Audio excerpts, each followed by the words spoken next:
India और America के बीच जो एक कॉन्फ्लिक्ट है, लगता है कि वो डिसॉल्व हो रहा है, क्योंकि प्रेसिडेंट ट्रंप ने भी एक स्टेटमेंट दी है। तो ये जो सारी चीज़ें हैं, मैं समझता हूँ कि ये एक पॉलिटिकल ड्रामा है, ये पॉलिटिकल गिमिक्री डोनाल्ड ट्रंप कर रहा है। लेकिन ये जो है ये एक रिजॉल्व होता हुआ इशू नजर आ रहा है, जिसकी फिक्र पाकिस्तान में बहुत ही ज्यादा है। पाकिस्तान ने कहना है एक ही हो रहा है, हमें पहले अपने करीब लाकर अपने ही गिराते हैं, नशीमन पे बिजलियां। दोनों कहना है ट्रंप आप तो हमारे अपने थे, आपने तो हमें कहाँ आसमान पर, फिर वो कहते हैं आसमान से गिरा तो खजूर में अटका। मगर ये जरूर है कि इसी बहाने सही, लेकिन चाइना के नजदीक चला गया भारत, चाइना से बात शुरू हो गई और उसके साथ चाइना विजिट भी हो गया पीएम मोदी का।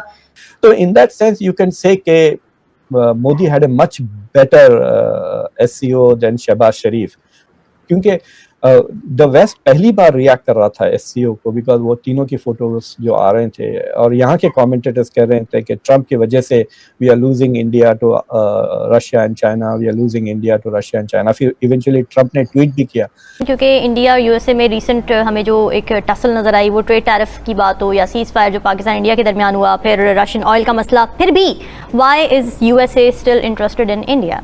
पाकिस्तान की सिफारती पोजीशन पर भी एक बड़ा सवाल है, क्या हम वाकई रीजनल पॉलिटिक्स में एक अहम खिलाड़ी बन चुके हैं या हमारी हैसियत महज अलामती है?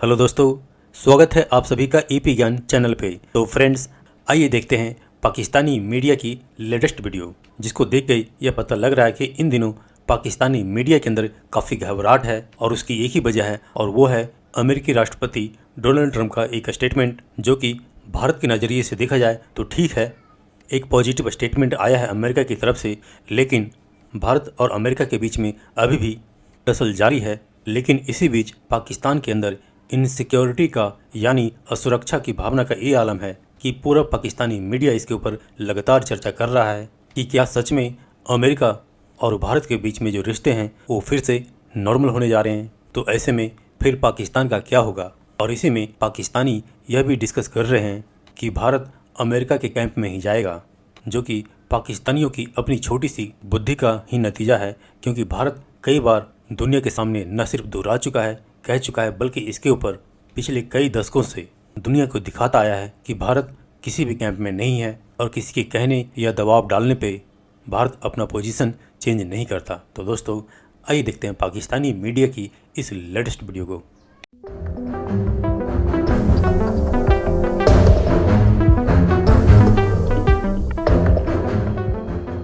नजमुल साकिब साहब, आप क्या कहते हैं? क्योंकि इंडिया और यूएसए में रिसेंट हमें जो एक टसल नजर आई, वो ट्रेड टैरिफ की बात हो या सीज फायर जो पाकिस्तान इंडिया के दरमियान हुआ, फिर रशियन ऑयल का मसला, फिर भी why is USA still interested in India? दो तीन जो है ना फैक्टर्स इसमें काम किए हैं जी। पहला फैक्टर है इंटरनल, अदालतें जो हैं अमेरिकी, उन्होंने कुछ इनके एग्जेक्टिव ऑर्डर्स रोक लिए हैं। दूसरा है कि ज़रा थोड़ा सा क्रेडिट इंडिया को भी दीजिए। अच्छा। और उनको कहा जा रहा है कि रूसी तेल आपने नहीं खरीदना। सही बात। तो वो एक स्ट्रेटजी बनाते हैं जिसको हम डिप्लोमेटिक लैंग्वेज में कहते हैं ऑफेंसिव डिफेंस। यानी सीधा सीधा सा वो लड़ाई नहीं करते ट्रंप के साथ या अमेरिका के साथ, लेकिन अपना बचाव करते हुए वो एक ऑफेंसिव लेते हैं कि हम रूसी तेल खरीदेंगे, हम इससे नहीं हटेंगे। ये जो बातें हैं ना जी कि उसको वो यानी वो जंग हुई थी पाकिस्तान की इंडिया की और उसमें वो नहीं मान रहे, ये छोटी बातें हैं जी। ये बात करना कि जी उन्होंने यानी इंडिया ने नहीं उसको यानी प्रपोज किया नोबेल प्राइज के लिए, ये छोटी बातें हैं। जो असल बात है वो रूसी तेल की थी। देखिए वहां पे भी जो न्यू दिल्ली में लोग बैठे हैं ना, उनको भी कुछ थोड़ी सी पॉलिटिकल साइंस का पता है, उनको भी पता है रियल पॉलिटिक्स क्या होती है, कौन सी बात करनी है, किधर नहीं करनी, और नेशनल इंटरेस्ट जो है।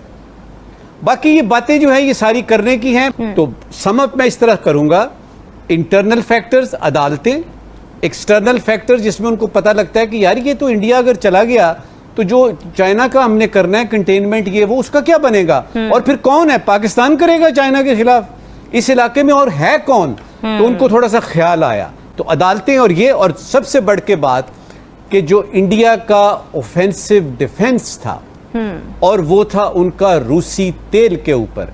मूडी का ख्याल, सॉरी ट्रंप का ख्याल ये था कि ये बेंड करेगा, मूडी समझेगा, मगर मूडी इसको, ट्रंप को ये पता नहीं था कि उसकी कितनी रेप्यूटेशन जो मूडी की है हिंदुस्तान के इलेक्ट्रेट के साथ, दैट डिपेंड्स ऑलमोस्ट एंटायरली कि वो मुसलमान पे कितना नफरत करता है। और ऐसा इतना नफरत करता है कि इस वक्त जो एक इंटरनेशनल पराया बना हुआ है इजराइल, वो मूडी का सबसे गहरा दोस्त है।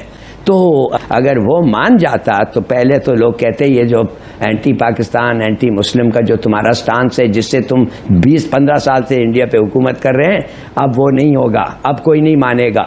एक दूसरा उन्होंने कहा कि ये इससे तुम लगता है ऐसा है कि तुम डर गए, ये किस किस्म की दोस्ती है अमेरिका के साथ, जो अमेरिका हमारे पे लगाता है टैक्स तुम मान जाते हो। तो ही सेड नो। और ट्रंप जो उसके बाद जो कहा है, इसलिए कि अमेरिकन खुद उसको क्रिटिसाइज कर रहे हैं कि भाई ये क्या जरूरत थी तुम्हें इस किस्म का खेल खेलने, अमेरिका इंडिया हमारा स्ट्रेटेजिक पार्टनर था, now you must leave the door open so that they can come back. तो शायद ये वजह है जो उसने कहता है मेरा चम था और मेरा दोस्त रहेगा। हाँ ठीक है।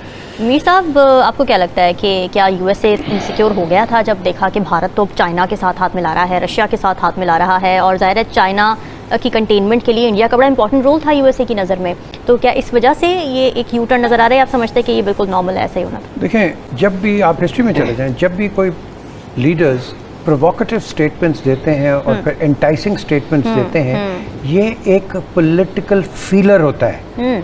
आप जो मर्जी कर लें, हिंदुस्तान हमेशा अमेरिका का प्रॉक्सी रहेगा। क्यों रहेगा? एक तो नंबर 1 जो आर्मामेंट है उसके पास सारे नेटो की है। जी ठीक है। नेटो को रन कौन करता है? अमेरिका रन करता है। फिर जो उसने एक्सपोर्ट्स इंडिया में किए हुए हैं कि उसके spare parts and all that, वो क्या उनको वो बंद कर देंगे? फिर क्या करेंगे? वे विल इंडिया को। फिर वाइस वर्सा, इंडिया की भी कई प्रोडक्ट्स हैं। इंडिया ने रेंज रोवर खरीद लिया है, उसने जैगुआर ले लिया है, उसने और बड़े बड़े चीज़ें ले ली हैं जो कि, तो ये जो सारी चीज़ें हैं, मैं समझता हूँ कि ये एक पॉलिटिकल ड्रामा है। वो देख रहा है क्या होगा क्या नहीं होगा। ये भी कह दिया हाँ जी उसके तेल से तो फंड हो रहा है। यार रशिया के पास काफ़ी पैसा है, वो बाकियों को भी तेल देता है, ईरान को भी देता है, हर एक को देता है। तो उनके पैसे से रशिया नहीं लड़ रहा है। ये यूक्रेन क्या इंडिया के पैसे से लड़ रहा है? नहीं, ये पॉलिटिकल गिमिक्री डोनाल्ड ट्रंप कर रहा है। और ये जो टैरिफ्स के ऊपर अभी तो आई डोंट नो कि अब सुप्रीम कोर्ट में केस क्या हुआ, तो वो तो कह रहा है कि भाई अगर ये रिव्यू नहीं करेंगे अमेरिका गरीब हो जाएगा, तो उसको वो अपील करेगा, कोर्ट्स में जाएगा, आगे ये केस चलेगा। क्वेश्चन इज, इस वक्त अमेरिकन पब्लिक भी डिवाइड हो गई हुई है क्योंकि ये एक इकोनॉमिक आइसोलेशन के अंदर लेके जा रहा है और बड़ा एब्रप्ट किस्म का। आप आती है, आपने ऐसे कोई मेरे ख्याल को 200-300 प्रेसिडेंशियल ऑर्डर्स आपने कर दिए, आते ही कर दिए। पॉपुलिस्ट अप्रोच है नहीं जी, जो पुराने प्रेसिडेंट्स ने किए थे आते ही उन्होंने आपने उड़ा दिए। इमिग्रेशन पे आपने इतना सख्त स्टांस ले लिया। तो ये जो चीज़ें हैं, ये एक मेरी नज़र में एक नेशनल पॉपुलैरिटी ज़रूर होगी इन सर्टन सेक्टर्स, लेकिन ओवरऑल अमेरिकन पॉपुलैरिटी नीचे है।